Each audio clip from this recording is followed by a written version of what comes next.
एक बार गौतम बुद्ध अपने ध्यान में बैठे हुए थे कि वहाँ पर एक आदमी आया। ये आदमी अपने आलसपन से बहुत ज़्यादा परेशान था।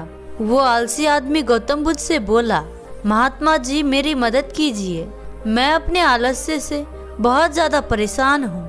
आप ही कोई उपाय बताइए जिससे मैं आलसपन से छुटकारा पा सकूं। गौतम बुद्ध ने उस व्यक्ति से कहा, पहले मुझे ये बताओ कि तुम्हें क्या लगता है कि तुम आलसी हो। आलसी आदमी ने बोला, सिर्फ मुझे नहीं, मेरे परिवार वालों को और मेरे आसपास के सभी लोगों को ऐसा ही लगता है कि मैं आलसी हूँ। बुद्ध ने फिर उससे पूछा, क्या तुम जानते हो आलस्य होता क्या है? आलसी व्यक्ति बोला, नहीं मैं नहीं जानता, किंतु मैं इतना जरूर जानता हूँ कि आलस्य बहुत बुरी चीज है। इसकी वजह से मुझे बहुत नुकसान हुआ है जीवन में।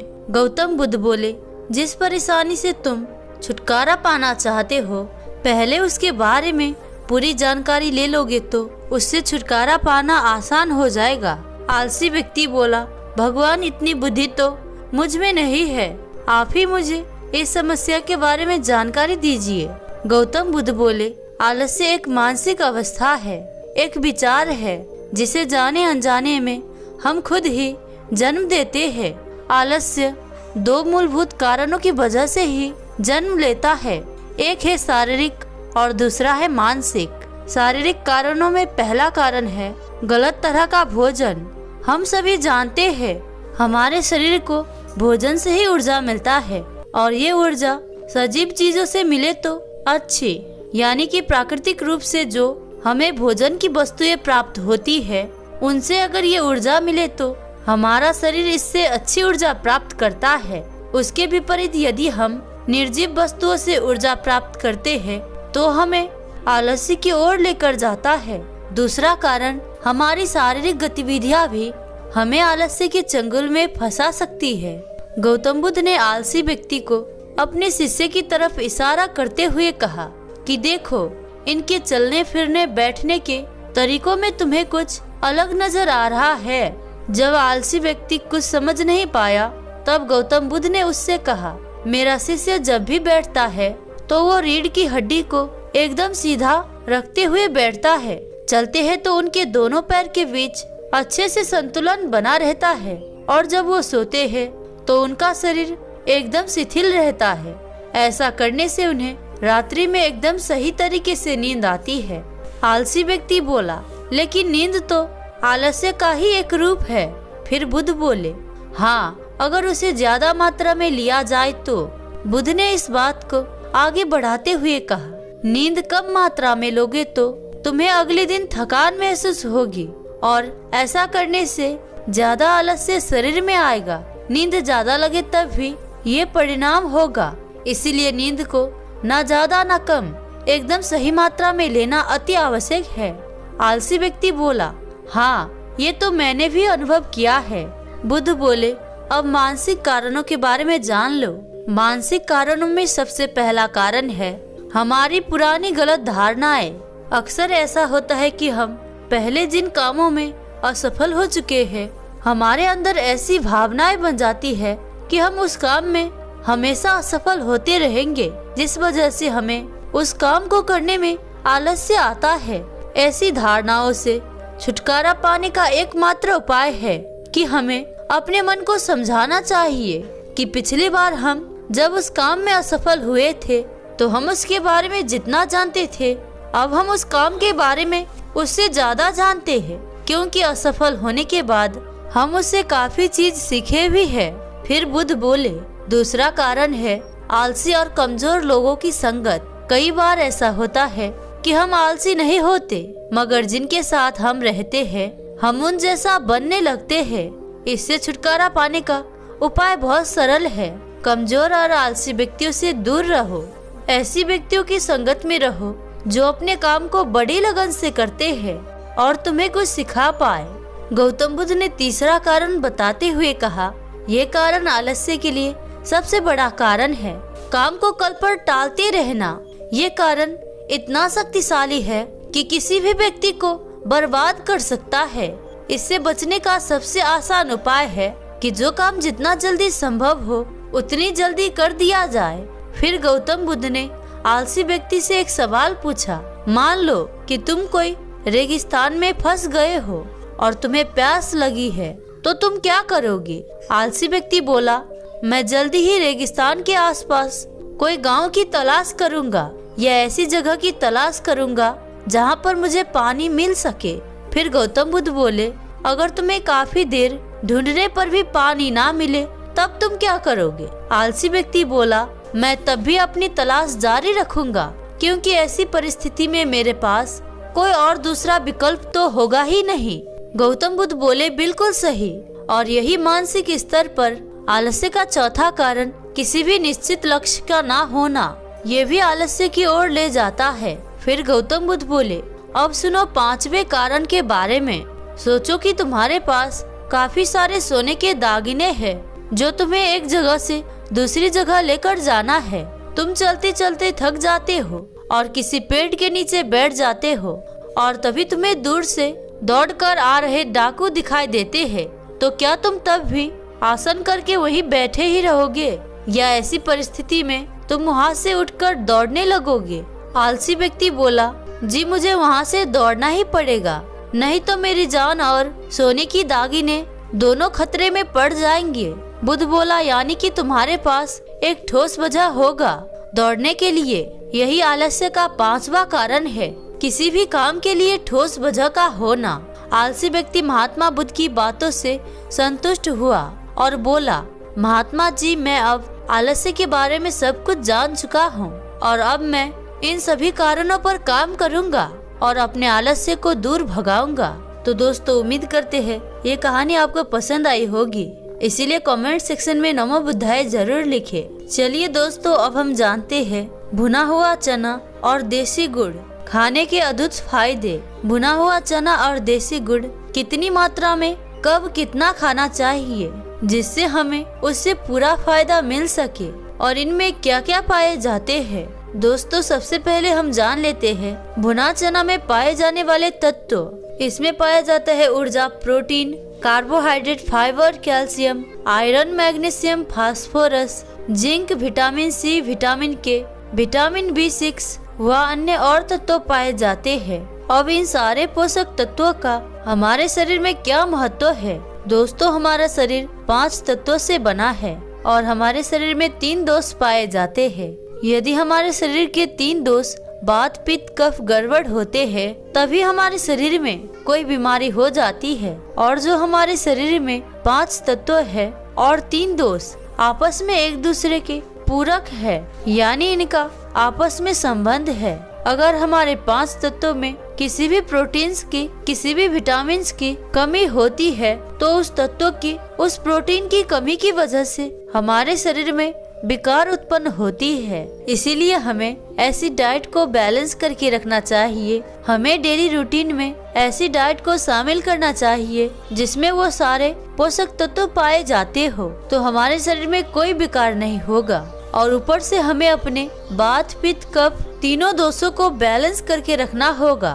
तो दोस्तों, अब समझ गए कि पोषक तत्वों का क्या महत्व है और ये सारे पोषक तत्व इस भुने हुए चने में पाए जाते हैं। अब इसके पहले हम फायदे जान लेते हैं। ये बालों को झड़ने से रोकता है, चेहरे की झुर्रियों को कम करता है, दिमाग व मस्तिष्क को तेज और मजबूत बनाता है, रोग प्रतिरोधक क्षमता को बढ़ाता है, पाचन तंत्र को मजबूत बनाता है, कब्ज की समस्या से राहत दिलाता है, गैस एसिडिटी को दूर करे, प्रोटीन का अच्छा स्रोत है, दर्द व सूजन से राहत दिलाए, महिलाओं में हार्मोन्स की बैलेंस को नियंत्रण करता है, गर्भावस्था में सहायक है, एनीमिया की समस्या को दूर करता है, हड्डियों को मजबूत बनाता है, आँखों की बीमारियों से भी ये बचाता है और उसके बाद आँखों की रोशनी भी बढ़ाता है, कोलेस्ट्रॉल के स्तर को बनाए रखता है, फेफड़े को स्वस्थ रखता है, कैंसर जैसी बीमारी से भी बचाता है, वजन को कम करने या बढ़ाने में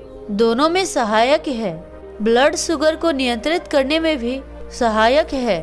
अब इतने सारे फायदे हैं सिर्फ और सिर्फ भुने चने की।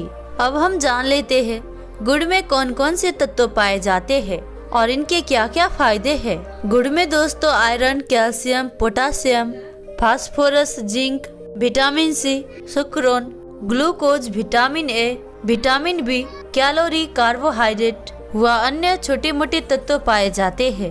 अब हम इसके फायदे की बात करें तो ये पाचन तंत्र को मजबूत बनाता है, हड्डियों को मजबूत बनाता है, खून की कमी को दूर करता है, वजन घटाने में मदद करता है, वजन घटाने में सहायक, रोग प्रतिरोधक क्षमता को बढ़ाता है, सर्दी जुकाम की समस्या से राहत दिलाता है, जोड़ों की दर्द की समस्या को दूर करता है, चेहरे की सुंदरता बढ़ाता है, मानसिक समस्या से भी राहत दिलाता है, बालों को स्वस्थ व मजबूत बनाता है।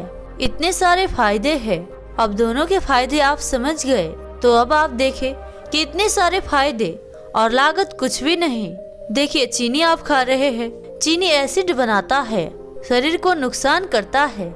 चीनी को पचाने में आपके शरीर को, आपके पाचन तंत्र को बहुत मेहनत करना पड़ता है, जबकि वही गुड़ उससे 1000 गुना फायदेमंद है। इसीलिए दोस्तों, चीनी ना खा के गुड़ खाएं। गुड़ दैनिक जीवन में सेवन करना चाहिए। और ये दूसरी, देसी भुना हुआ चना। दोस्तों, भुना हुआ चना ये बहुत ही फायदेमंद है। अब इसे हमें कब खाना चाहिए? भुना हुआ चना हमें शाम को खाना चाहिए, 5 से 6 बजे। वैसे तो दिन में आप कभी भी खा सकते हैं। ये ऐसा है, गुड़ और चना चाहे जब खाइए, शाम को खाइए, सुबह खाइए या फिर खाली पेट खाइए, रात को खाइए, दिन में खाइए, जब भी खाइए। बस सिर्फ आपको इतना ध्यान में रखना है, इसे खाने के 1 घंटे पहले आपको कुछ नहीं खाना पीना है, यानी पानी नहीं पीना है, और खाने के 1-1.5 घंटे बाद तक कुछ भी नहीं खाना है। कुछ लोग यहाँ पर भुना हुआ चना खाते हैं, गुड़ खाते हैं, गुड़ चना एक साथ खाते हैं और बहुत अच्छा भी लगता है। गुड़ और चना बहुत अच्छा है। आप बस 21 दिन तक गुड़ और चना खा के देख लेना कितना फायदेमंद है। अब कितना खाना चाहिए वो भी बात करते हैं। तो दोस्तों, याद रखिए, जब भी गुड़ चना खाइएगा 1 से 1.5 घंटे तक आपको पानी वानी कुछ भी नहीं पीना है, जरा सा भी कुछ भी नहीं पीना है, नहीं तो ये आपको लाभमंद नहीं होगा, ठीक से डाइजेस्ट नहीं होगा। खाना और पीना दोनों एक साथ नहीं करना है। तो आप समझ गए, चना खाने के 1 से 1.5 घंटे बाद ही कुछ खाना पीना है। अब चना हमें कितनी मात्रा में लेना है? कितना हमें 100 ग्राम, 50 ग्राम, जितनी आपकी क्षमता हो, जैसे आपको भूख लगी हो, लेकिन 100 ग्राम से ज्यादा नहीं होना चाहिए। आप 100 ग्राम से ज्यादा, जैसे कि आप बॉडी बिल्डिंग करते हैं, तो 250 ग्राम भी खा सकते हैं। लेकिन अगर आप 250 ग्राम खा लेंगे तो आपको भूख लगना ही नहीं लगना है। बहुत अच्छा टॉनिक है। घोड़ा आप देखते हैं, घोड़ा को आधा किलो चना दिन भर में दिया जाता है। दिन भर आधा किलो चना में दिन भर उसे जोता जाता है, दिन भर काम निकाला जाता है। तो इतना चना में शक्ति होता है। भुना हुआ चना, आपको अगर गैस बन रही है, एसिडिटी हो रही है, तो भुना हुआ चना खा लीजिए, तो उसमें भी फायदा करता है। आपका पेट झड़ रहा है, आपको दस्त ज्यादा आ रहा है, तो भुना हुआ चना खा लीजिए, तो ये भी फायदेमंद है। तो आपकी दस्त रुक जाती है बिना मेडिसिन के, कोई आपको दवा नहीं लेना पड़ेगा। तो ये इतना फायदेमंद है। तो भुना हुआ चना और गुड़ आप रोज शाम को 6 बजे खाइए। ये एक टॉनिक का काम करेगा। आपके शरीर में कभी खून की कमी नहीं होगी, आपकी शरीर की कमजोरी दूर हो जाएगी, हड्डियां मजबूत हो जाएंगे। अगर आप जिम में जाते हैं तो भी आप खाइए, अगर स्टूडेंट है तो भी खाइए, आप बुजुर्ग है तो भी खाइए। ये सभी ले सकते हैं, सभी के लिए फायदेमंद है। जो आप चाय पी रहे हैं, पकौड़ी खा रहे हैं, टोस्ट खा रहे हैं, कुछ भी खा रहे हैं, शाम के समय मत खाइए। शाम के 5 से 6 बजे से फिक्स कर दीजिए कि मैं रोज 100 ग्राम भुना हुआ चना, उसके साथ 50 ग्राम देसी गुड़। मार्केट में दोस्तों 2 प्रकार के गुड़ आ रहे हैं, ध्यान दीजिएगा। एक गुड़ को केमिकल से बनाया जाता है, प्रोसेस करके, जो बहुत सफेद देखने में लगता है, उसे कभी मत लीजिएगा। और एक टाइप का गुड़ और आ रहा है, जैसे कि दोस्तों चीनी सस्ता है और गुड़ महंगा है। चीनी आपको 40 रुपए में मिल जाएगी और वहीं पर गुड़ आपको 60 रुपए में मिलेगी। कुछ लोग ऐसे कर रहे हैं, चीनी की मात्रा लेकर उसे प्रोसीजर करके उसी से गुड़ बना रहे हैं। जो देखने में सफेद लगता है तो वो गुड़ आपको नहीं लेना है। आप ब्राउन और लाल गुड़ लीजिए। अगर किसी के घर की मिल जाए तो वो अति उत्तम है, वही वाला गुड़ फायदेमंद है। तो आप 50 ग्राम गुड़ और चने रोज शाम को खाइए। आपका महंगे से महंगे दाने इसके आगे फेल है। आप शाम को दोपहर में खाइए। बस इतना ध्यान रखना है, पानी पीना है तो 1 से 1.5 घंटे के बाद ही, तभी वो पूर्ण रूप से आपके शरीर को लगेगा। आपको ना तो गैस बनेगी ना तो एसिडिटी बनेगी। जैसे आप दोपहर में है सुबह में है, इसे आप खाली पेट भी खा सकते हैं। गुड़ और चना एक ऐसी चीज है, सफर में कहीं जाइए रख लीजिए, बच्चों के साथ खाइए, घर में खाइए। शाम को आप लोग सब सदस्य बैठकर रोज खाने की शुरुआत करिए। हम क्या करते हैं, पकौड़े भुजा खाते हैं, इसके बदले गुड़ और चने खाइए। जितनी आपकी क्षमता में है 50 ग्राम 100 ग्राम जितना खाइए, लेकिन हाँ 150 ग्राम से ज्यादा मत खाइए। बहुत ज्यादा आप खाएंगे तो प्रोटीन्स विटामिन्स बहुत ज्यादा आपके शरीर में जाएंगे, तब वो आपका शरीर उतना ढंग से उसे पचा नहीं पाएगा। आपका पाचन तंत्र उसे शरीर में ठीक से नहीं लगाएगा। तो ये आप अपनाइए, अपने दिनचर्या में इसे शामिल ही कर लीजिए। तो इसीलिए दोस्तों, ये गुड़ और चना सबको खाना ही खाना चाहिए और अपने ये 3 दोष को, वात पित्त और कफ को बैलेंस करना चाहिए। इतना करिए, आपका शरीर पूरी तरीके से स्वस्थ रहेगा। तो दोस्तों, आशा करते हैं आज की जानकारी आपको जरूर पसंद आई होगी। दोस्तों, अंत तक इस वीडियो में हमारे साथ बने रहने के लिए मैं पूजा शर्मा आप सभी का दिल से बहुत बहुत धन्यवाद करती हूँ। तो मिलते हैं ऐसी किसी और वीडियो में, तब तक के लिए अपना ख्याल रखें। धन्यवाद।